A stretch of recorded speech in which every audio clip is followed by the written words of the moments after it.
Lewis Hamilton was dealing with some frustrating issues throughout the Bahrain Grand Prix on Saturday.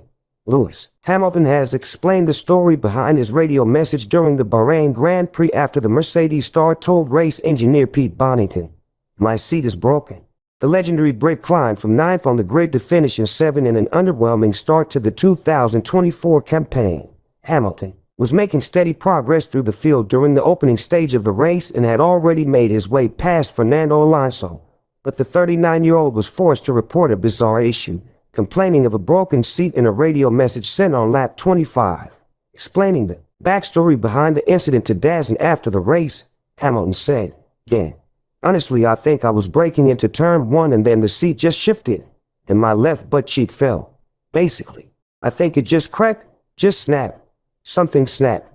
So then it was moving around for a while, like my butt was in the air. On one side it was up in the air." Despite the frustration of driving over half of the Bahrain GP with a broken seat, Hamilton still managed to make further progress, overtaking McLaren's Oscar Piastri after pulling off a successful undercut. That said, the 7th place finish was of little consolation to the 7-time world champion, who was full of optimism heading into qualifying on Friday. Hamilton wasn't the only Mercedes driver to be carrying an issue either.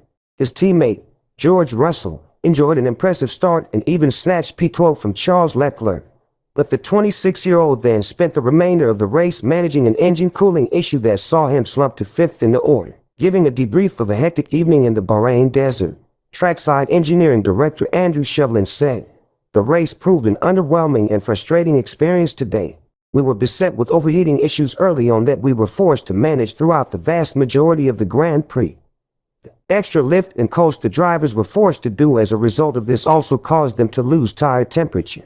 They did their best to cope, with George trying valiantly to defend from those behind and Lewis chasing those ahead.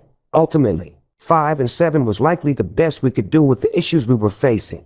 It was disappointing that we underperformed today. We will go away and review what we could have done differently. We will also look at our overall setup as it was clear that neither driver was as happy with the balance of the car as they were over the rest of the weekend. These are all challenges of a new car and we're looking forward to coming back stronger in Jeddah next week."